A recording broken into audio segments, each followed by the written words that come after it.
A millionaire accustomed to silence and control opened the door without knocking and found the nanny hugging his daughter, crying in secret.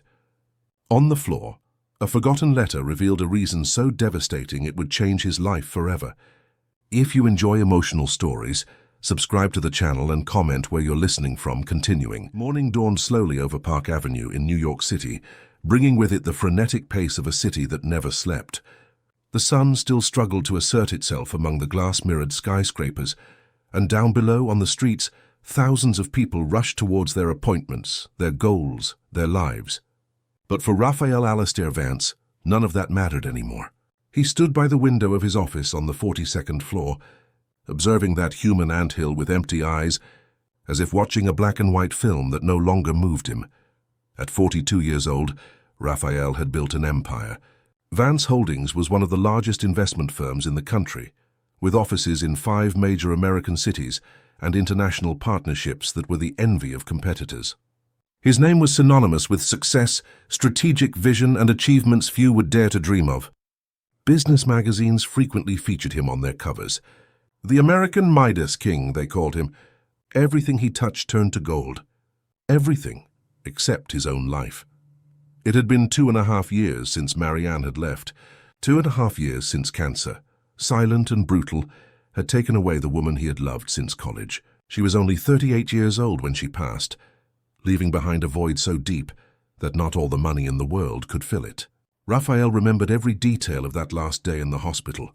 Her hand, so small and cold in his, the weak smile she tried to muster so as not to make him sadder, the last breath that took away all the light that illuminated that home. Since then, the mansion in the Upper East Side, which once breathed life and joy, had transformed into something completely different. The curtains remained drawn in most rooms. The furniture was covered with white sheets, as if the house was eternally in mourning. The grand piano in the main living room, which Marianne played every afternoon, now gathered dust under a velvet cover. The garden, which she had tended with such care, had become merely an ornamental space, impeccably maintained by professional gardeners, but soulless, loveless, purposeless. And the children. Raphael felt a sharp pain in his chest every time he thought of his children. Michael, 9 years old, and Sophia, 7, had become shadows of their former selves. The boy, who was once talkative and full of energy, now barely spoke. He spent hours locked in his room, always drawing the same themes: leafless trees, empty houses, grey skies. Sophia, the little one who loved to dance around the house singing Disney songs, was now a silent child, who was easily startled and had nightmares almost every night. Raphael knew he was failing them. He knew that besides losing their mother, his children were, in a way, losing their father too. But he simply couldn't. He couldn't look at them without seeing Marianne. He couldn't enter their rooms without feeling the overwhelming weight of her absence. So he did what he knew best. He worked. He worked 15, 16 hours a day. He left the house before breakfast and returned when the children were already asleep. He immersed himself in numbers, contracts, negotiations, because there, in that objective and rational world, pain had no place. "Mr. Vance, your meeting with the Japanese begins in 10 minutes. Valerie's voice, his assistant for over a decade, pulled him from his thoughts. Raphael nodded without looking at her, adjusted his Italian tie, and picked up the leather briefcase from the table. Another meeting, another contract, another achievement that meant absolutely nothing. The mansion, when he arrived that night, was enveloped in its usual darkness. Only a few lights in the corridors remained on, creating shadows that seemed to dance across the marble walls. Raphael entered, put his briefcase on the hall table, and loosened his tie. It was almost 9 o'clock. The children were certainly already in bed, under the care of Mrs. Carmen, the housekeeper, who had worked in the house since before Michael was born. He went up the stairs in silence, each step echoing in the emptiness of that immense house. He stopped in front of Sophia's room, slowly opened the door and peeked in. The girl slept curled up, clutching a teddy bear worn out from so much use. Raphael felt a tightness in his heart. She was so small, so fragile. And he was so distant. He carefully closed the door and went to Michael's room. The boy was also asleep, but his face showed tension even in sleep. Raphael stood there for a few minutes, watching wanting to go in, wanting to hug his son, wanting to say that everything would be all right. But the words wouldn't come. The courage wouldn't come. So he simply closed the door and went to his own room at the other end of the corridor. The following days were an exact repetition of the previous one. Waking at 5 in the morning, private gym in the apartment he kept near the office, endless meetings, business lunches, more meetings, and a late return to a house that was already asleep. It was a routine that kept him functioning, that kept him too busy to feel, to remember, to live. It was on a Monday, during a particularly tense meeting with European investors, that his cell phone vibrated persistently. Raphael usually ignored all calls during meetings, but something made him look at the screen. It was Mrs. Carmen. She never called. In 12 years working in the house, she had never interrupted one of his meetings. With an apologetic gesture to those present, Raphael answered. "Mrs. Carmen, what happened?" "So much, Mr. Raphael." The housekeeper's voice trembled. "Mrs. Eleanor arrived here an hour ago and dismissed all the nannies I had hired. All of them, sir. And now she's saying she's going to take care of the children herself. But, so she's being very strict. Sophia is crying, and Michael." Raphael felt irritation rise up his spine. Eleanor, his mother-in-law. Ever since Marianne had died, she had become a constant and problematic presence in the house. A widow for over 20 years, she had devoted her entire life to her daughter's memory, transforming that loss into an almost obsessive mission to preserve every memory, every object, every photograph. And now, apparently, she was trying to control how her grandchildren should be raised. "Tell her I'm coming home now." Raphael hung up, stood up from the table, picked up his jacket. "Gentlemen, we'll need to reschedule. A family emergency." His partner tried to argue about the importance of that contract, about the millions at stake. But Raphael was already walking out the door. For the first time in 2.5 years, something had broken inside him. His children needed him, and he could no longer run away. Traffic was chaotic that Monday afternoon, but Raphael drove his Mercedes through the streets of New York City with a determination he hadn't felt in a long time. At every traffic light, every sudden break, he felt a growing urgency within him, a need to get home quickly to see his children, to protect them.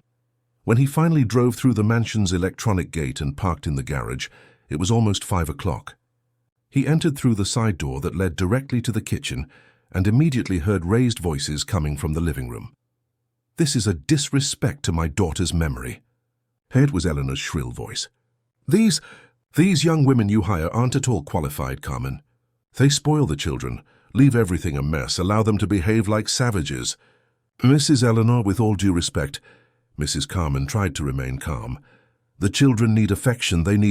What they need is discipline, structure, to learn that life isn't a game. My daughter was an organized, elegant, educated woman, and these children will be raised with the same values, even if I have to come here every day to ensure it." Raphael felt his blood boil. He strode through the hallway and into the living room. The two women turned, startled. Eleanor, in her early 60s, was impeccably dressed in a beige tailored suit, her hair pulled back in a perfect bun, her jewelry discreet but expensive. Mrs. Carmen, simpler in her housekeeper's uniform, had red eyes, clearly distraught. "What's going on here?" Raphael asked, his voice controlled but laden with tension. "Raphael." Eleanor quickly composed herself, adopting a softer tone. "It's good you're here. I was just telling Carmen that these nannies she's been hiring aren't suitable for the children. They lack the necessary upbringing. They don't understand the importance of maintaining family traditions, of honoring the memory of... Where are Michael and Sophia? They're in their rooms where they should be. They need to learn that not everything is playtime and making a mess. This house looked like a circus when I arrived. Toys scattered, shouting, a complete... They are children," Raphael interrupted, his voice now harsher. "Children who lost their mother. Children who have the right to play, to make a mess, to be children." Eleanor stared at him with that look he knew well. It was the look of someone who considered herself morally superior, who thought she had all the answers. "Raphael, I understand you're very busy with your business. That's why I'm here, to help. But these girls Carmen hires, they don't have the proper training. Just yesterday, one of them was sitting on the floor with the children, barefoot. Barefoot, Raphael, as if she were one of them. That's not professionalism, that's affection. Raphael felt something break inside him. That's exactly what these children need. What they need is discipline and respect for the memory of... Enough! Raphael's voice echoed through the room, startling both women. He himself was surprised by his own outburst. It had been so long since he had raised his voice, since he had felt such rage boiling within him. Enough, Eleanor. I appreciate your concern, but this is my home. These are my children, and I will decide what is best for them. The silence that followed was heavy. Eleanor stared at him with a mixture of shock and indignation, her cheeks flushed, her lips pressed into a thin line. Very well, she said finally, picking up the designer handbag that was on the sofa. I see you're very stressed, Raphael. You're making impulsive decisions. I'm leaving, but we'll talk about this again when you're calmer and more rational. She left the room with firm steps, head held high, and Raphael heard the front door close with a dry thud. Mrs. Carmen let out a long, weary sigh. Mr. Raphael, I'm so sorry. I shouldn't have... No, Carmen. You didn't do anything wrong. Raphael ran a hand over his face, suddenly feeling the weariness weigh on him. And these nannies you hired? Why were they dismissed? Mrs. Eleanor said they weren't suitable. But, sir... Mrs. Carmen hesitated. The truth is, in the last few weeks, the children were much better, especially with the last young woman who arrived 3 weeks ago. Sophia even started smiling again. Michael was more communicative. But Mrs. Eleanor dismissed them all, said she was going to bring people from an expensive agency she knows, people with impeccable references, and Raphael felt a weight in his heart. 3 weeks. 3 weeks in which his children had improved, and he hadn't even noticed because he was always absent, always too busy, always running away from his own life. That last young woman you mentioned, is she still in town? Beatrice? Yes, sir. In fact, she hasn't even left yet. She was gathering her things when Mrs. Eleanor arrived and, well, she's there in the kitchen waiting for the taxi she called. Raphael didn't think twice. He strode down the hallway towards the kitchen, and when he reached the door, stopped. There, sitting at the kitchen table, was a young woman he had barely noticed on the few occasions he had arrived home early in recent weeks. She must have been around 26, 27 years old, with wavy brown hair tied in a simple ponytail, no makeup, wearing jeans and a light blue blouse. Beside her on the floor was a small suitcase and a backpack. And in her eyes, Raphael saw silent tears streaming down her face as she looked at a photo on her cell phone. For some reason he couldn't explain, that scene touched him deeply.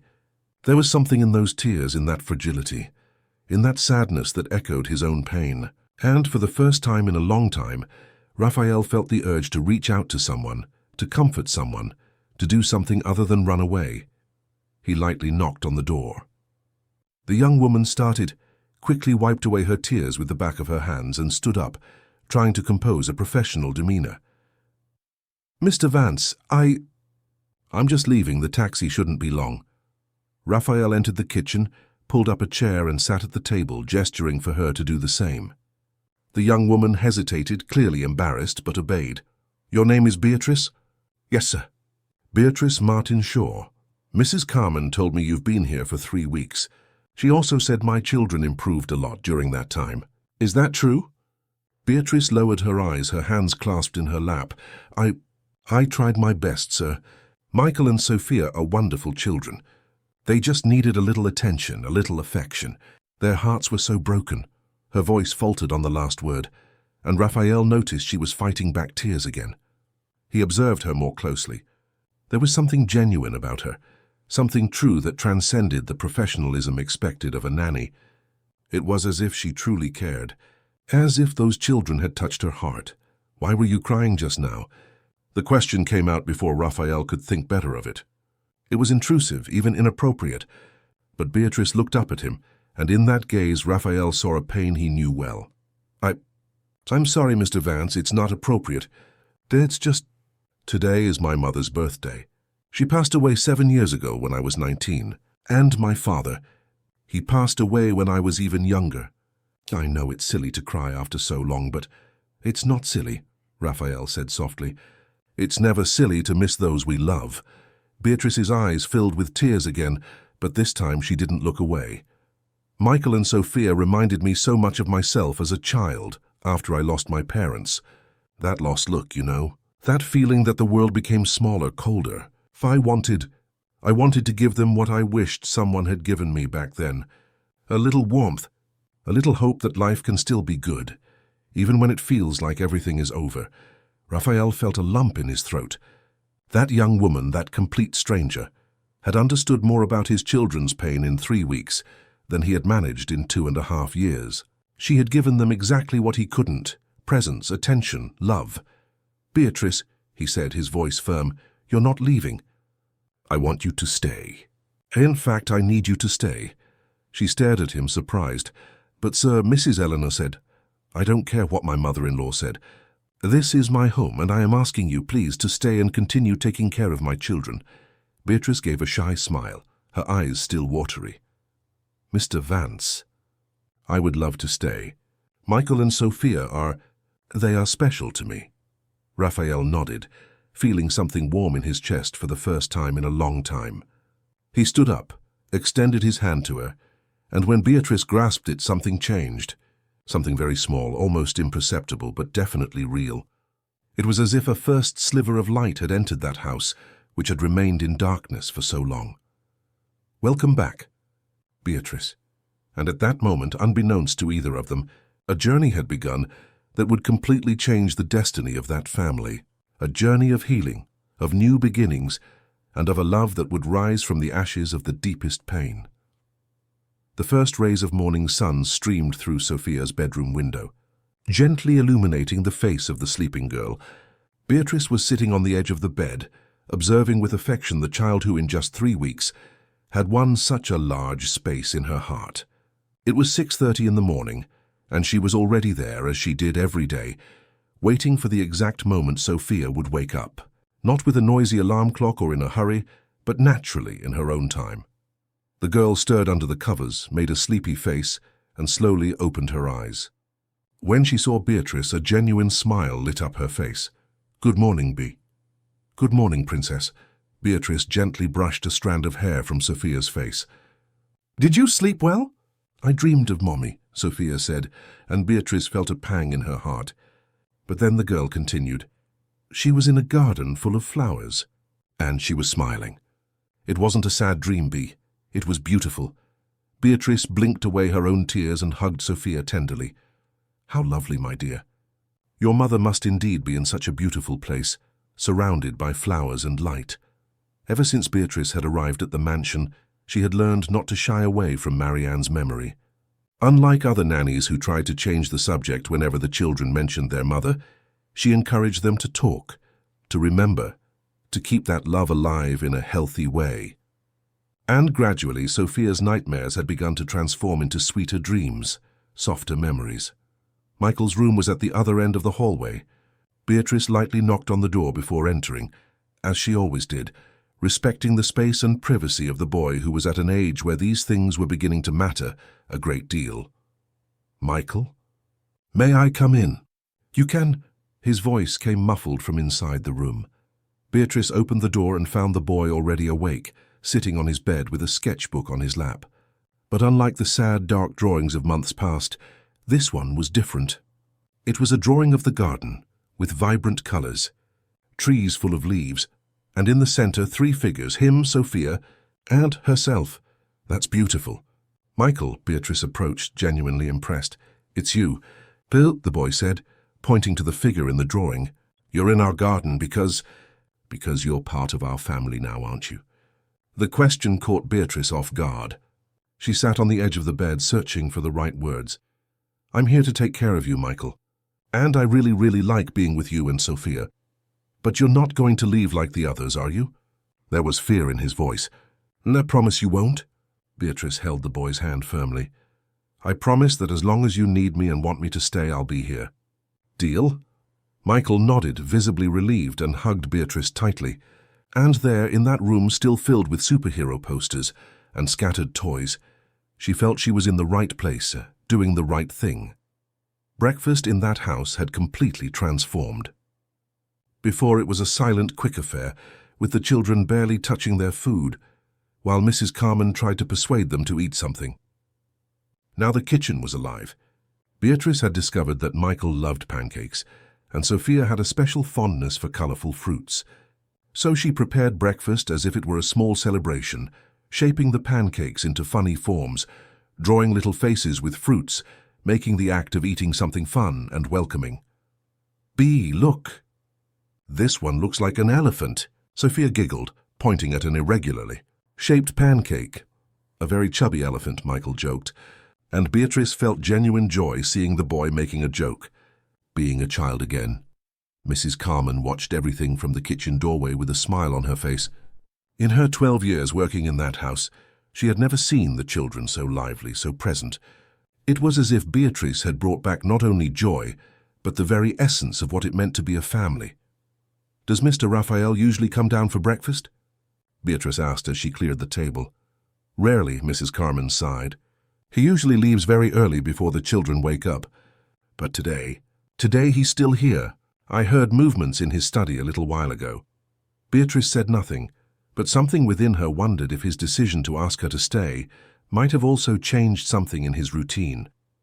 She didn't want to hope too much, but she had sensed something different in that man the day before. A vulnerability, an openness she hadn't expected to see in someone with such a serious and controlled demeanor. Raphael, at that exact moment, was in his private study on the first floor of the mansion, staring at the computer screen without really seeing anything. He had woken up at 5 in the morning as usual, dressed in his suit, prepared for another intense day of work. But then, as he passed down the corridor, he heard laughter coming from the kitchen. Children's laughter. His children's laughter, and something made him stop. He descended the stairs slowly, as if fearing that any sound might break the spell. He stopped at the kitchen doorway, hidden, just observing. And what he saw left him speechless. There were Michael and Sophia sitting at the table, smiling, talking, eating with appetite. And at the center of that scene was Beatrice, her hair tied in a relaxed bun, a simple apron, smiling at the children as if they were the most precious things in the world. It was then that Sophia said something that made Raphael's heart break and rebuild at the same time. "Bee, do you think Mummy would be happy to know we're smiling again?"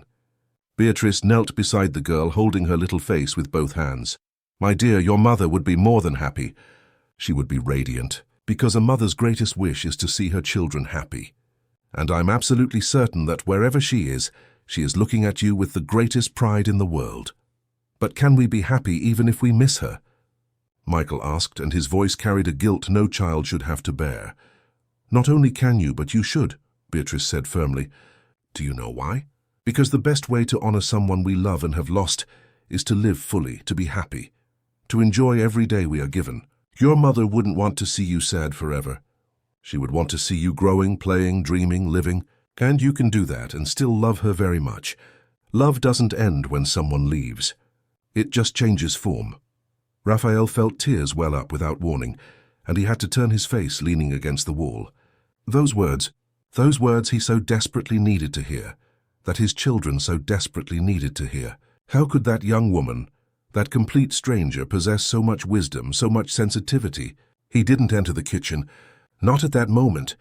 Instead, he returned to his study, picked up the phone and cancelled all his morning meetings. For the first time in years, he wouldn't go to the office before noon. For the first time, he was going to stay home, observe, try to understand what was happening there, that transformation he could barely believe. The following hours were revealing. Raphael observed, always from a distance, always discreetly, how Beatrice interacted with the children. She wasn't just a nanny who kept schedules and fulfilled tasks. She was genuinely present. When Michael struggled with a math assignment, she sat with him and explained it patiently, creatively, using everyday examples until the boy understood. When Sophia asked to play in the garden, Beatrice didn't just supervise her from afar. She actively participated, running barefoot through the grass, pretending to be a dragon chasing Princess Sophia. And it was watching that scene in the garden that Raphael felt something stir within him. Something that had been frozen for so long, he had forgotten it existed. Beatrice was laughing, her hair loose in the wind, her bare feet on the grass, completely immersed in the game. There was no calculation there, no pretense. It was pure authenticity. It was pure life. "Mr. Raphael," Mrs. Carmen's voice pulled him from his thoughts. Are you having lunch at home today? Raphael looked at his watch. It was almost noon. Half the day had passed and he hadn't even noticed.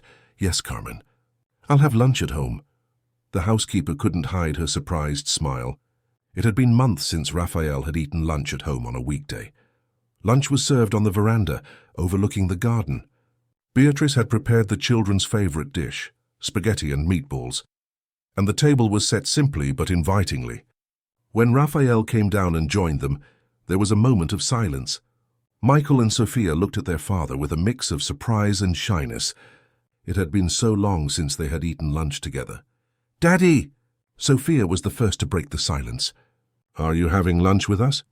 "I am, Princess." Raphael sat down, feeling strangely out of place in his own home. "If you'll have me, of course." "Of course we will." Michael smiled, and that smile was like a balm to Raphael's heart. Beatrice served the food with quiet efficiency, and Raphael noticed she was tense, probably because he was there. He wanted to say something, wanted to make her comfortable, but didn't know how. It had been so long since he'd had a casual, unpretentious conversation. "Beatrice," he finally said, "please sit with us." She hesitated. "Mr. Sterling, please," he insisted, pointing to the empty chair. "Consider it an employer's order." It was an awkward attempt at a joke, but it worked. Beatrice offered a half-smile and sat down, still visibly uncomfortable. Lunch continued with conversations led primarily by the children, who were euphoric to have their father there. They talked about their games, their drawings, about a little bird that had made a nest in the garden tree. And Raphael listened, truly listened, gradually discovering who his children were becoming, what their tastes, fears, and dreams were. It was in the middle of dessert that Sophia asked the question that changed everything. "Daddy, why don't you stay home more often?" The silence that followed was heavy. Raphael swallowed hard, searching for words that wouldn't hurt, wouldn't be a lie, but also wouldn't reveal too much. I work a lot, Sophia. I need to take care of the company, earn money for—" "But we already have a lot of money," Michael interrupted, with the brutal honesty of children. "We don't need more money. We need you." Raphael felt his world collapse. Those words, so simple, so true, hit him like a punch to the gut. He looked at Beatrice as if seeking help, and saw in her eyes a deep understanding, but also an expectation. She was waiting to see what he would say, how he would handle the raw, naked truth his children had just exposed. "You're right," Raphael finally said, his voice choked. "You're absolutely right, and I will try to be more present. I promise." It wasn't a grand declaration. It wasn't an emotional speech, but it was sincere, and the children felt it. Michael and Sophia got up and hugged their father with a strength that made Raphael close his eyes and allow himself, for the first time in so long, to feel that love, that need, that connection. When he opened his eyes, he saw Beatrice discreetly wiping away a tear, her face turned to the side. And in that moment, Raphael knew she wasn't just someone who cared for his children. She was someone who understood pain, loss, new beginnings. She was someone who, in some mysterious way, was healing not only his children, but him too. The weeks that followed brought gradual but profound transformation. Raphael began coming home earlier. First just twice a week, then 3, then 4. He had dinner with the children, listened to their stories of the day, helped with homework. And always, Beatrice was there, a constant and comforting presence. Gradually, he began to notice her in ways that surprised him. The way she laughed uninhibitedly at Michael's jokes, the care with which she brushed Sophia's hair, the infinite patience she had even on difficult days, the way she sang softly as she tidied the house, simple melodies that seemed to bring life to those previously cold rooms. One night, Raphael couldn't sleep. It was almost 2 in the morning when he went down to his study, thinking of reviewing some documents. But as he passed the kitchen, he saw a light on. Curious, he approached and saw Beatrice sitting at the table, with a cup of tea and an old book in her hands. "Beatrice, is everything all right?" He entered, concerned. She startled, almost dropping the cup. "Mr. Raphael, I'm sorry I couldn't sleep and thought I'd make some tea." "I can't either," he admitted, approaching. "May I join you?" Beatrice nodded, still surprised. Raphael prepared his own tea and sat opposite her. It was the first time they had truly been alone, without the children, without the formal presence of employer and employee. "What are you reading?"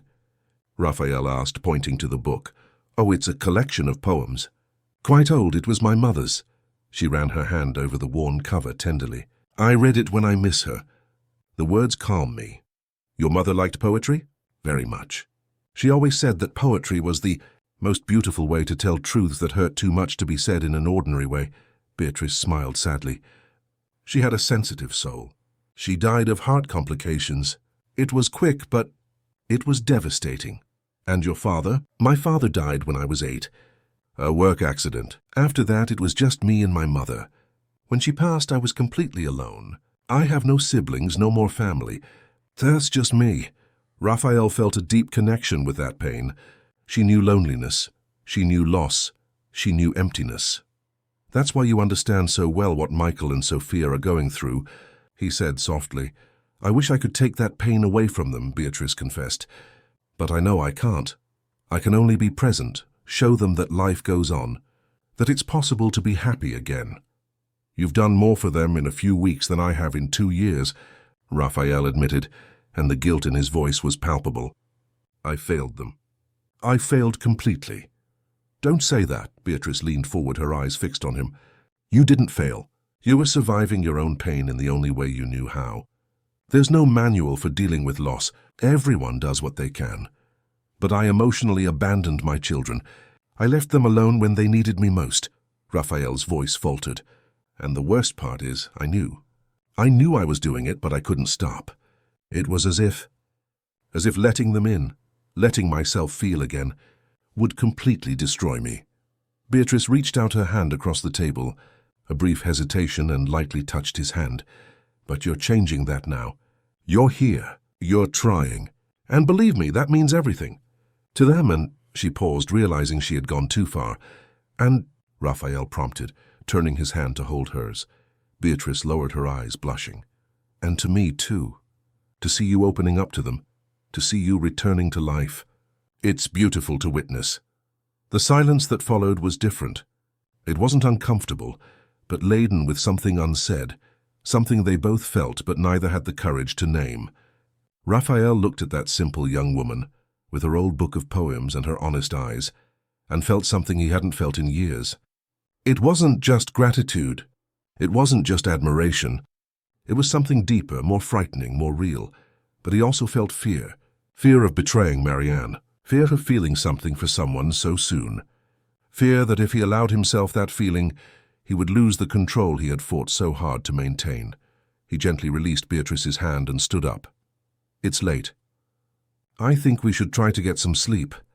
Beatrice nodded, expertly masking any disappointment she might have felt. "Good night, Mr. Raphael." "Good night, Beatrice, and thank you for everything." He left the kitchen and went upstairs, but his heart was racing. Reaching his bedroom, he sat on the edge of the bed and looked at Marianne's photograph on the bedside table. His wife smiling, radiant, full of life. "I'm sorry," he whispered to the photo.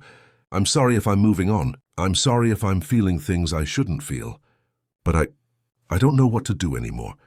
I don't know if being stuck in the past is honoring you or destroying myself." The photo, of course, didn't answer, but Raphael felt somehow that if Marianne were there, she would tell him to live. She would tell him to be happy, because that was the kind of woman she was. Generous, loving, capable of putting his happiness above everything else. But accepting that, allowing himself that, was one of the most difficult things Raphael had ever faced. And he didn't know if he was ready. He didn't know if he ever would be. Autumn had arrived in London, bringing colder mornings and grey-skied afternoons. 3 months had passed since Beatrice returned to work at the Sterling mansion, and the transformation was undeniable. The house that once seemed like a mausoleum now breathed life into every room. Curtains remained open, letting natural light flood the spaces. The sound of a piano once again echoed through the rooms, not with Marianne playing, but with Sophia learning her first children's songs. Encouraged by Beatrice, who, even without knowing how to play professionally, sat beside the girl to encourage her. Raphael observed all of this with a mix of gratitude and guilt. Gratitude for seeing his children reborn, becoming happy children again. Guilt because he knew these feelings for Beatrice were growing in a way he could no longer deny. She was no longer just the nanny. She was the person he looked forward to seeing every morning. She was the smile he sought when he came home. She was the voice that calmed him when the business world became too heavy. But along with these feelings came fierce resistance. Raphael fought against himself every night. He looked at Marianne's photo and felt he was betraying not only his wife but the very memory of the love they had built. How could he be feeling this for another woman just 2.5 years after her death? What kind of man was he? It was on a Friday during a quiet dinner that the phone rang. Raphael answered and heard Eulalia's firm voice on the other end of the line. "Raphael, I need to come over tomorrow. We have pending matters to discuss, matters concerning the children and the future of this family." He felt a shiver down his spine. Since the episode where he had confronted her months ago, Eulalia had kept her distance, but he knew that was just the calm before the storm. His mother-in-law was a woman of rigid principles and strong will. She didn't forgive easily, and she definitely didn't forget. "Eulalia, tomorrow at 3 in the afternoon. It's not a request, Raphael. It's an important family matter." And she hung up before he could argue. Raphael stood still with the phone in his hand, a knot in his stomach. Beatrice, who was in the living room playing with the children, noticed his expression. "Is something wrong, Mr. Raphael?" He wanted to say yes, that he felt something bad was about to happen, but he merely shook his head. Nothing much. Just family matters. That night, Raphael barely slept. And the next day he woke up with the feeling that he was about to face a battle. At 3 o'clock sharp on Saturday afternoon, the intercom rang. Eulalia had arrived. Raphael went down to greet her, and when he opened the door, he was surprised to see she wasn't alone. Beside her stood Father Anselm from the parish the family attended, and Margaret, a distant cousin of Marianne, whom Raphael barely knew. "Eulalia, what is this?" Raphael asked, suspicious. "This is a family intervention, Raphael," she said with a firm voice, entering the house, followed by the other two. "I came here because I received disturbing information, and as Michael and Sophia's grandmother, I have a duty to act." "Information? What information?" They settled into the formal living room, the one that was almost never used, with its expensive furniture and cold atmosphere. Eulalia sat on the main sofa, as if she owned the house, her back straight, her hands clasped over her designer handbag. "I came here because I learned that young woman, the nanny, is still working in this house. And more than that, I learned that you, Raphael, are allowing her to interfere in the children's upbringing in completely inappropriate ways." "Inappropriate?" Raphael felt irritation rise. "Beatrice is doing an exceptional job with Michael and Sophia. They are happy for the first time in—" "Happy?" Eulalia interrupted him. "Or manipulated? Raphael, this young woman is a complete stranger. We have no references for her, we don't know where she came from, who she really is. And you're allowing her free access to the children, to the house, to everything." "I trust her," Raphael said simply. "Based on what?" Margaret, the cousin, spoke for the first time. "Raphael, with all due respect, you're hardly ever home. How can you know what's really happening when you're not here?" "I am home. More than ever," Raphael defended himself. "And what I see is that my children are finally overcoming the loss of their mother. They're smiling again, playing, living." "And Marianne's memory?" Eulalia stood up, her voice now laden with emotion. "Are you allowing this woman to erase my daughter's memory? I saw photos on Margaret's phone, photos the children published on the school's social media. This nanny appears in all of them, as if she were taking Marianne's place. No one is taking anyone's place." Raphael also stood up, exasperated. "Beatrice encourages the children to remember their mother. She isn't erasing anything." It was then that Father Anselm, who had remained silent until then, spoke with a gentle voice. "Raphael, my son, perhaps Eulalie is right to worry. Grief is a delicate process, and sometimes in our pain we can cling to people who seem like saviors to us, but who may not be what they appear to be. Have you investigated this young woman's past? Have you looked for references for her? Have you ever wondered why such a young woman, and according to you so competent, is working as a nanny instead of having a more what? More dignified?" Raphael felt the rage explode. "Father, with all due respect, caring for children is one of the noblest professions there is, and Beatrice does it with love, with dedication, with—" "Raphael, you are emotionally compromised," Eulalie shot back, and there was a clear accusation in her voice. "You are not defending a mere nanny. You are defending a woman for whom you have developed feelings. And that is a betrayal of my daughter's memory. The silence that followed was deafening. Raphael stood paralyzed, Eulalie's words echoing in his mind. How did she know? How? Had she perceived something he himself barely admitted to himself? I don't know what you're talking about, he said, but his voice came out without conviction. Don't lie to me, Raphael, Eulalie approached him. I am a mother. I know the signs. I saw the way you look at her. I saw the way you change when she's around. And that breaks my heart because my daughter has barely grown cold in her grave and you're already replacing her. Enough! Raphael shouted, and everyone in the room jumped. You have no right to say such things. Marianne was my wife. I loved her more than you can imagine. And yes, I suffer every day with her loss, but I also have the right to move on, to be happy again. At the cost of her memory? At the cost of putting a stranger in her place? Eulalie had tears in her eyes now. Raphael, I won't allow it. I won't allow this woman to destroy everything Marianne built, everything she represented. Mom? Dad? Michael's voice came from the living room door. Everyone turned and saw Michael and Sophia standing there, with Beatrice behind them, clearly trying to prevent them from entering, but without success. The children had heard the shouting. What's happening? Sophia asked, frightened. Why are you shouting? Eulalie saw her opportunity. She approached her grandchildren, knelt down to their height with open arms. My darlings, Grandma came here because she's worried about you. This young woman, she pointed to Beatrice, Grandma isn't sure if she's a good person. Grandma needs to make sure you're safe. But Bea is good, Michael protested. She takes care of us, plays with us, Darling, you're too young to understand these things, Eulalie said in a sweet but firm voice. There are people in the world who pretend to be good, when in fact they want other things. They want money, they want to take advantage. Eulalie, stop this now. Raphael intervened. You won't do this to the children. I am protecting my grandchildren. She stood up, facing him.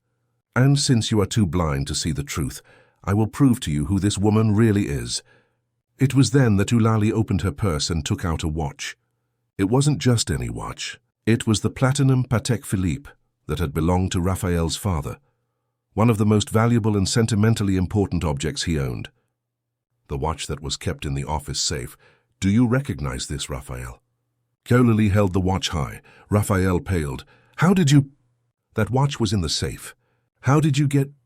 I didn't get it, Eulalie said with a chilling calm. But she did, and she pointed to Beatrice. Beatrice, who had been quiet until then, took a step forward, confused. I don't understand. What are you talking about? Clarissa, don't play innocent. Eulalie advanced towards her. You stole this watch from Raphael's office safe. You have free access to this house. You know where everything is, and you decided to take advantage of his trust. Erika, that's a lie. Beatrice was pale. I never stole anything. I don't even know the safe's combination. I never... Then how did I find this in your bag? Eulalie turned to the others. Father Anselm, Margaret, you are witnesses. When I arrived here today, I asked to use the restroom. I passed by the room where this young woman keeps her things and decided to take a look in her bag. And I found this. You searched my things. Beatrice was shocked and furious. You had no right. I had every right as these children's grandmother to ensure that there isn't a thief looking after them. Eulalie turned to Raphael. Now do you see? Now do you see who she really is?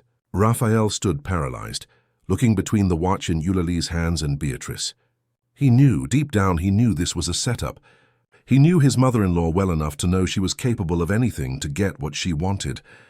But there were other people there. There were witnesses. There were the children watching. Mr. Raphael. Beatrice had tears streaming down her face. Please, believe me. I would never steal anything. I am not that person. Of course you'll deny it. Eulalie interrupted her. That's what all thieves do. Raphael, call the police. Let justice be served. Michael and Sophia were crying now, frightened, not understanding what was happening. Raphael looked at them, looked at Beatrice, looked at the watch. And then, in a fraction of a second, he made the most important decision of his life. It won't be necessary, he said, his firm voice echoing through the room. There will be no police because there was no theft. Everyone looked at him, confused. Raphael, what are you talking about? Eulalie asked. I gave the watch to her. Raphael walked over to Beatrice and stood beside her. It was a gift, a way to thank her for everything she has done for my children. The silence was absolute. Eulalie looked at him as if she had seen a ghost. "You're lying," she whispered. "I'm not." Raphael held Beatrice's trembling hand. "Beatrice is not a thief. She is the best thing that has happened to this family since Marianne left.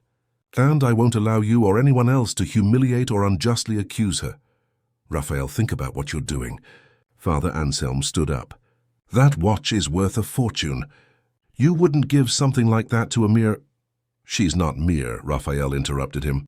"She brought life back to this house. She brought joy back to my children. She brought me back to myself. And if that means giving her not just a watch but everything I own, I would do it without a second thought." Beatrice sobbed, covering her face with her free hand.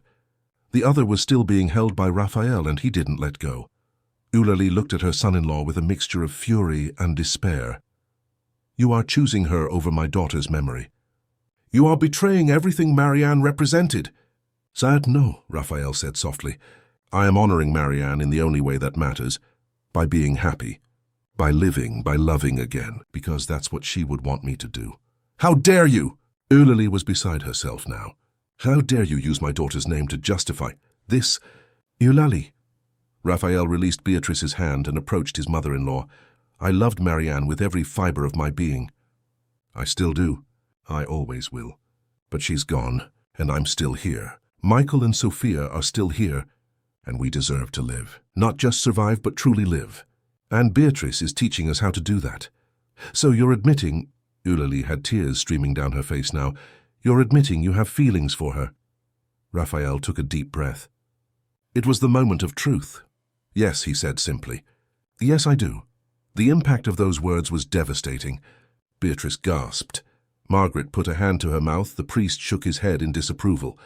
But it was Eulalie who reacted most dramatically. She threw the watch to the floor, where it fell with a metallic clang, and advanced on Raphael.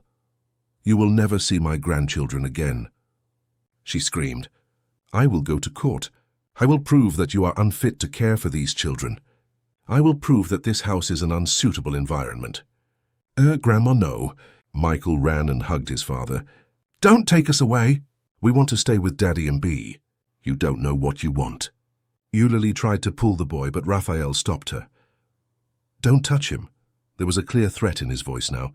"And don't you dare come here and threaten me again. These are my children. This is my home, and you are no longer welcome here." Eulalie staggered as if she had been punched. She looked around at the priest, at her cousin, seeking support. But both seemed uncomfortable, wanting only to leave. "You will regret this," Eulalie said, her voice trembling. "All of you.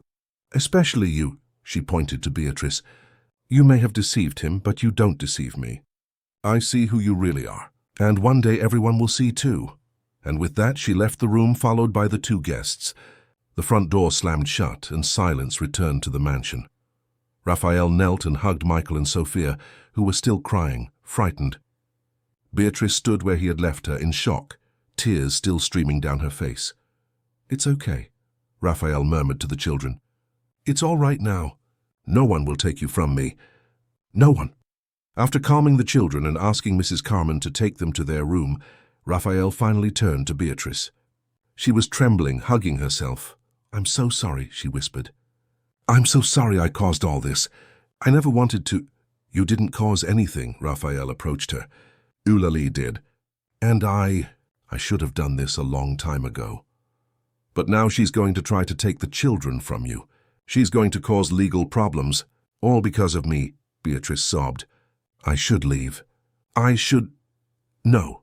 Raphael held her face with both hands, forcing her to look at him. "Don't say that. You're not going anywhere. Not if I can help it. But Mr. Raphael, he corrected her. "Just Raphael.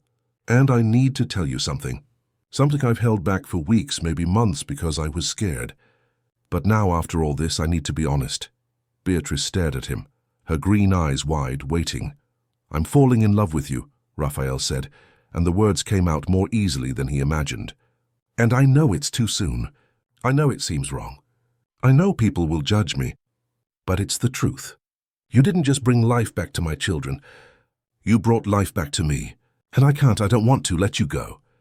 Beatrice closed her eyes, more tears streaming down her face. And when she opened them again, there was something different in them.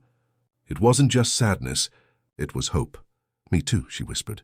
"I'm also falling in love with you. And with them. With this family. And it scares me so much because I don't know if I have the right to it, if I deserve it, if—" Raphael didn't let her finish. He pulled her into his arms and hugged her tightly, and Beatrice allowed herself to break down, to let out all the fear, all the tension, all the emotion of that day.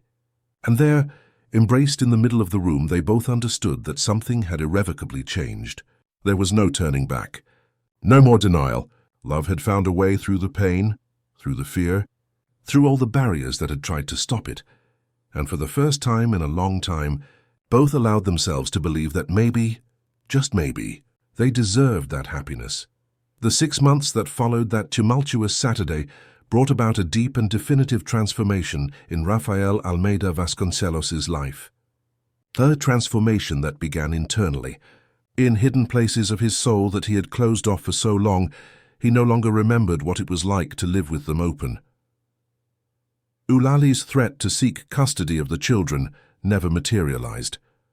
After a few weeks of tense silence, she called Raphael one cold June night. The conversation was brief, painful, but necessary. She admitted that she had planted the watch in Beatrice's bag, that she had orchestrated everything in the hope of driving away the woman she saw as a threat to her daughter's memory. And through tears, she confessed something Raphael already suspected. She wasn't protecting Marianne, she was protecting herself. Because accepting that life went on, that there was room for new love in that family, meant accepting that Marianne was truly gone. And that was something she wasn't ready to do yet. Raphael didn't apologize, neither did she. But there was a mutual understanding that each was dealing with loss in their own way, and that perhaps it was time to give each other space to heal. Eulalie asked to see her grandchildren, and Raphael agreed, on the condition that she respected his choices and created no more conflicts. She accepted. And although their relationship would never be the same, there was now a fragile but real peace. The mansion in Belgravia Gardens was no longer recognizable. The white sheets that covered the furniture had been removed. Heavy curtains were replaced by lighter fabrics that let the sun stream in freely. The piano in the main living room was now played almost every day, not just by Sophia learning her children's songs, but also by a teacher Raphael had hired for both children, because Michael had shown interest too. The corridors echoed with laughter, conversations, warm but healthy discussions about homework and bedtimes. The house breathed, the house lived, and at the center of all this life was Beatrice. She was no longer just the nanny. She was an integral part of that family, although her relationship with Raphael was conducted with care and respect for the children's pace. They didn't want to rush anything, didn't want to force something that needed to flow naturally. But the love was there, palpable, growing every day. Raphael had completely changed his routine. Vasconcelos Holdings continued to prosper, but now under different management. He promoted his most trusted partner to CEO, remaining as chairman of the board, but working only part-time. His mornings were now dedicated to his family. He took the children to school, something he had never done before. He ate lunch at home most days, and afternoons were for strategic meetings, but never again those endless hours that made him arrive home when everyone was already asleep. "Dad, look what I drew." Michael ran into Raphael's office on a Tuesday afternoon, holding a paper with a colorful drawing. Raphael stopped what he was doing immediately and gave his full attention to his son. The drawing showed the family in the garden, him, Michael, Sophia, and Beatrice all smiling under the sun. "It's perfect, champ," Raphael hugged his son. "You're getting better and better." "It's because I'm happy," Michael said with the brutal simplicity of children. "My art teacher said that when we're happy, our drawings are more beautiful." "And I'm very happy now," Raphael felt his eyes sting. Those words were worth more than any $1 million contract he could close. "I'm happy too, son." "Me too." It was on a Friday during a family dinner that Raphael made the decision he had been contemplating for weeks. He waited until the children finished dessert, then asked for everyone's attention. Michael, Sophia, Beatrice. "I want to talk to you about something important." The 3 people he loved most in the world looked at him attentively. Sophia, with her always lively manner, was already almost bouncing in her chair. Michael, more serious, watched him with curiosity. And Beatrice, beautiful with her hair loose and a simple dress, had that warm gaze that always made him feel at home. "In these last few months, you taught me something I had forgotten," Raphael began, his voice choked. "You taught me that life is worth living. That love doesn't end, it merely transforms. And that it's possible to be happy again, even after the worst pain." "Dad, are you crying?" Sophia asked, concerned. "I am, Princess, but they are good tears," Raphael smiled. "And I wanted to tell you that I would really like Beatrice to no longer be just our nanny. I would like her to officially be part of this family." There was a moment of silence as the children processed. Then Michael spoke. "Are you asking her to marry you?" Raphael laughed, surprised by the boy's perceptiveness. "Well, I was planning to do it more romantically, but since you asked..." He stood up, went to Beatrice, who was pale and wide-eyed, and knelt beside her chair. From his jacket pocket, he took out a small velvet box.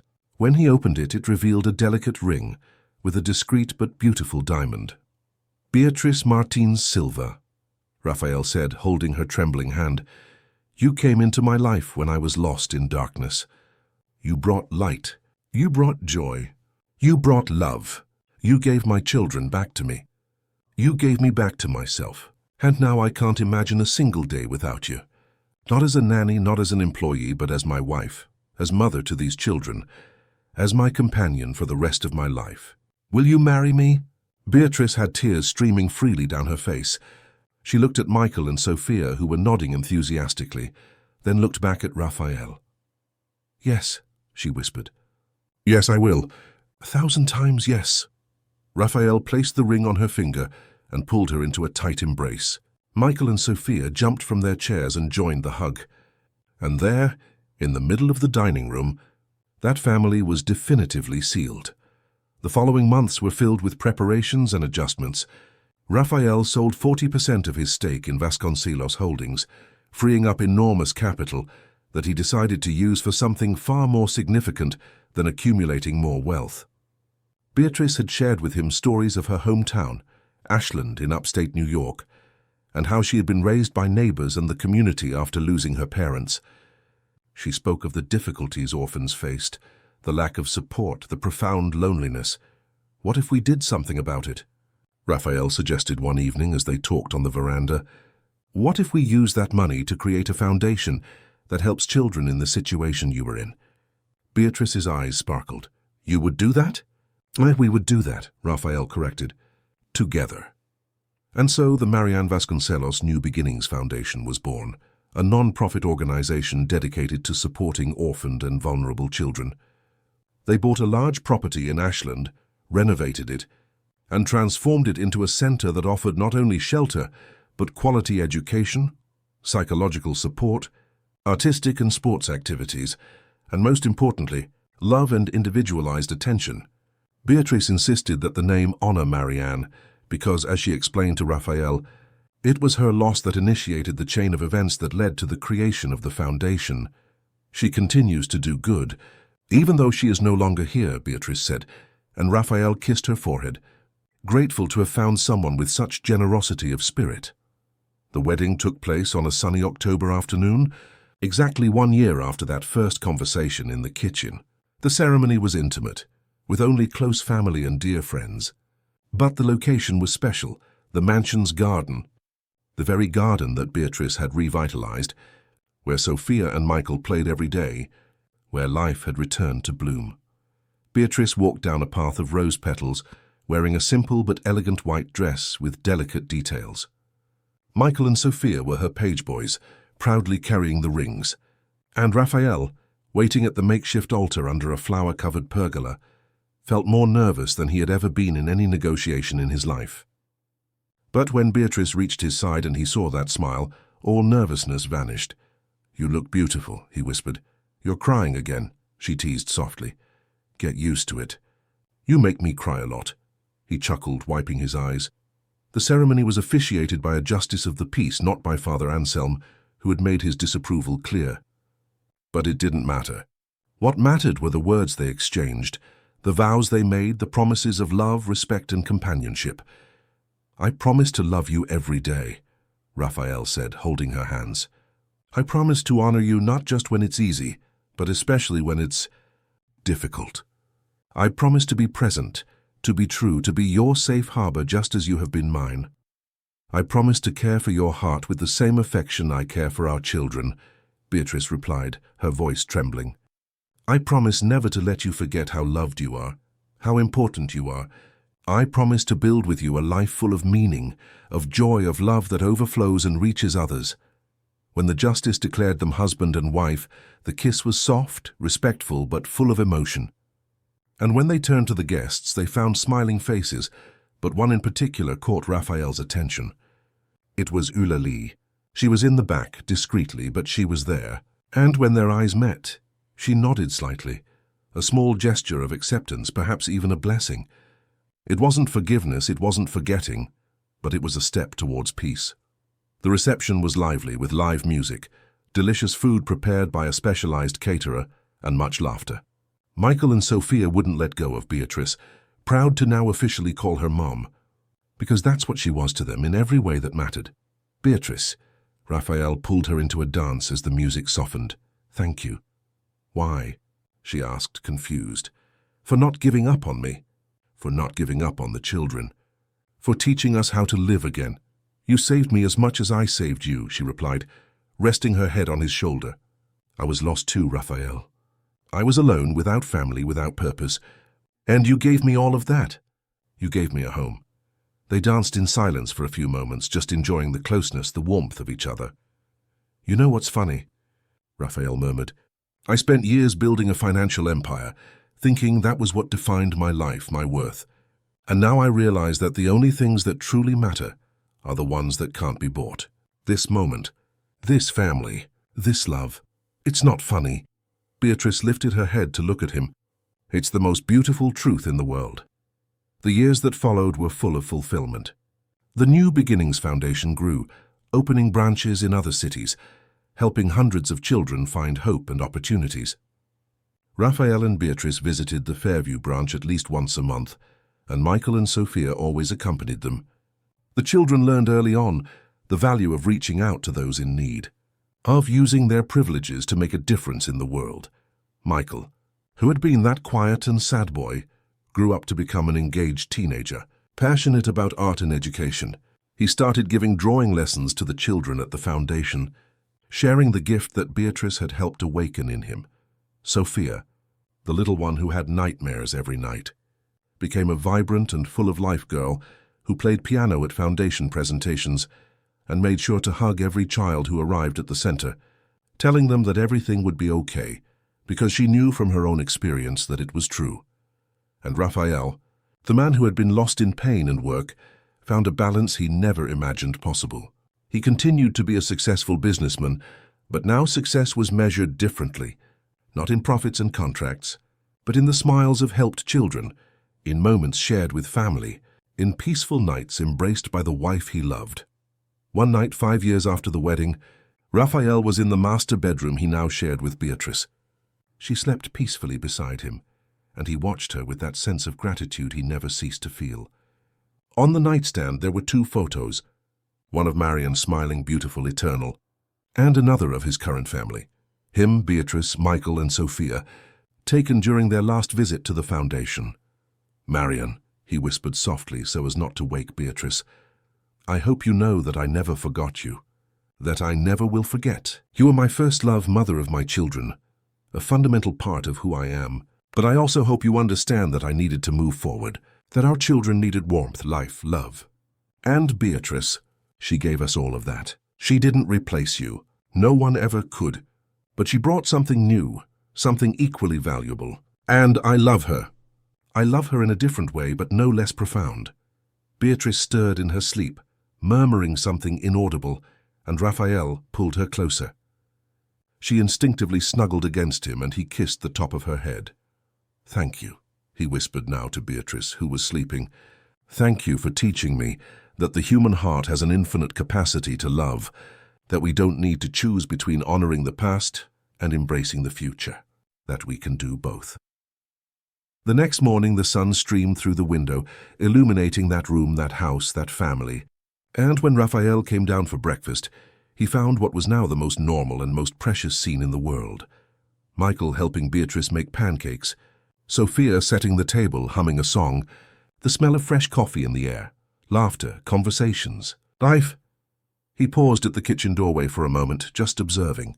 And he thought about how strange life is, how pain can open the way for unexpected joys, how the right people appear exactly when we need them most, even if we don't know we need them. Dad. Sophia saw him. Come on. B made heart-shaped pancakes. Raphael entered the kitchen, hugged his daughter, kissed his wife, ruffled his son's hair. And as they sat together for another ordinary yet extraordinary morning, he knew with absolute certainty that he had found what truly mattered. It wasn't in money. It wasn't in professional success. It wasn't in material achievements. It was right there, at that table. In those laughs, in that love that had risen from the ashes of the greatest pain, that had transformed mourning into life, darkness into light, despair into hope. And Rafael Almeida Vasconcelos, the man who had almost completely lost himself in pain, had finally understood life's most important lesson. That loving again isn't betraying those who are gone. It's honoring the life they would have wanted us to live. It's allowing happiness to return, even when it seems impossible. It's having the courage to start anew, not because the past doesn't matter, but precisely because it matters so much that it deserves to be honored with a full, true life, filled with love. And as Beatrice smiled at him over her coffee cup, as Michael told a funny story from school, as Sophia was already planning the next game in the garden, Raphael closed his eyes for a brief moment and gave thanks. He gave thanks for the pain that taught him to value joy. He gave thanks for the loss that taught him the true meaning of love. He gave thanks for Marion, who gave him so much during her life, and he gave thanks for Beatrice, who gave him his life back when he thought it was over. The legacy they were building wasn't in the pages of business magazines or in corporate awards. It was in the hundreds of children the foundation helped. It was in Michael and Sophia's smiles. It was in the love that overflowed from that home and reached others.